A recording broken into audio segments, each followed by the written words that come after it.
Tapi apakah ada pendakwaan atas mereka? Hanya segelintir. Why? Kenapa? Ya, karena mereka adalah yang punya power sesuai dengan nubuatan Daniel untuk merubah hukum dan masa. Mengerti? Mereka punya power. Oh, brother, karena mereka di backing oleh kekuatan kegelapan, neraka. Setan memindahkan tahtanya dari Babilonia ke Pergamus, dari Pergamus ke Roma. Dan Alkitab mengatakan dunia di bawah kekuasaan si jahat, setan. Jadi siapa mau melawan pemimpin dunia? Siapa mau melawan pemimpin dunia? Ya nggak ada. Tapi tunggu waktunya. Ketika dia berpikir bahwa akulah segalanya, akulah Tuhan atas dunia ini, semua orang menyembah aku. Ya, tunggu.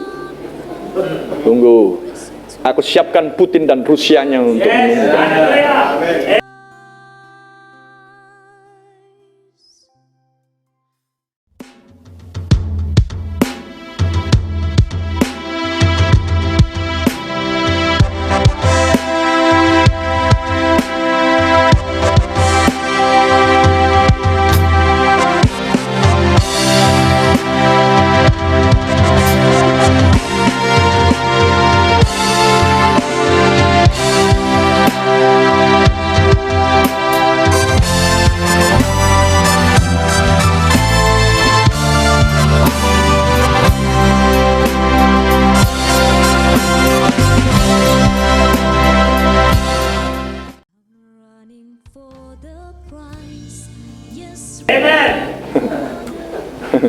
Senang-senanglah dulu, mileniumlah kalian dulu di sini, karena mereka sudah mengklaim bahwa mereka hidup di dalam milenium saat ini tanpa Kristus.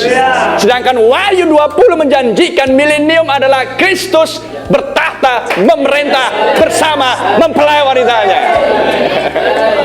Haleluya, glory. Jadi mereka mau mendahului. Tuhan sudah menetapkan waktunya, tepat pada waktunya. Amen. Maka sekarang waktunya adalah gereja yang menghidupi nama yang mati, yang dimulai dari Sardis, keluar dari kepausan Romawi, tapi memiliki nama yang mereka hidupi yang mati. Mereka punya anak-anaknya, putri-putrinya, Katolik Roma, Luther, Metodis, Presbyterian, Baptis, Pentakosta, Karismatik, dan seterusnya. Putri-putrinya sesuai dengan Wahyu 17. Amin. Maka sekarang semuanya menumpuk di zaman intelektual Laodikia ini. Amin. Ketika di sini setelah Perang Dunia Kedua, teknologi berkembang dengan sangat pesat. Amin. Dan di zaman ini ketika uang berhamburan di mana-mana, tapi Yakobus sudah memperingatkan kepada mereka yang kaya. Ngerti? Dan kita sudah pernah khotbahkan hal itu di Yakobus 5. Masih ingat? Dan inilah zamannya ketika ketentraman, kenyamanan melanda umat manusia.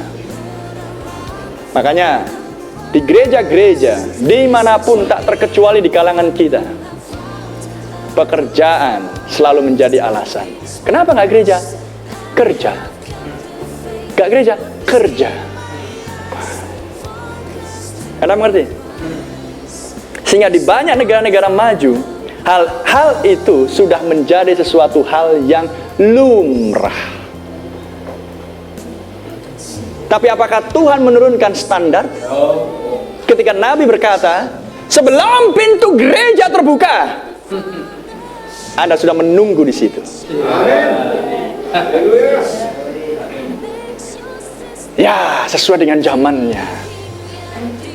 Oh, walaupun dia sibuk dengan kerja, tapi dia mengasihi firman. Mengasihi firman. Brother and sister, inilah tantangan di zaman Laodikia. Makanya setiap zaman selalu diakhiri dengan ia yang menang. Renungkan baik-baik. Tuhan tidak pernah menurunkan standar. Tuhan tidak pernah menurunkan standar. Kalau Anda sakit, masih punya alasan Anda tidak beribadah, jika memang tidak memungkinkan lagi. Ngerti? Tapi meninggalkan ibadah karena pekerjaan adalah sesuatu hal yang sudah tidak alkitabiah dan sulit untuk diterima oleh Alkitab, tapi yang bisa diterima oleh akal manusia. Jadi kalau nggak kerja nggak makan lah. Saya nggak bicara soal nggak kerja nggak makan. Saya bicara tentang firman Tuhan. Anda harus datang beribadah. Itu bukan keputusan saya dari awal. Itu keputusan Tuhan dari awal. Saya hanya menggemakan, mengekokan apa yang dikatakan oleh Allah pada awal mulanya. That's it. Itu sebabnya pastor nggak disukai. Karena nggak ada toleransinya. Karena jika pastor bisa toleransi, maka Anda tidak berkenan bagi sang anak domba. Jadi lebih bagus melukai perasaan Anda daripada melukai perasaan Tuhan dengan mengkhotbahkan hal-hal yang tidak mengenakkan dan yang pada faktanya itu fakta keseharian, nggak bisa dibantah. Saya tahu itu tidak bisa dibantah, tapi saya tahu juga bahwa firman Tuhan tidak bisa dibantah. Jadi mau pilih yang mana sekarang? Inilah tantangan yang harus Anda hadapi secara realita hidup di Laodikia. Tantangan zaman inilah tantangan kenyamanan hidup.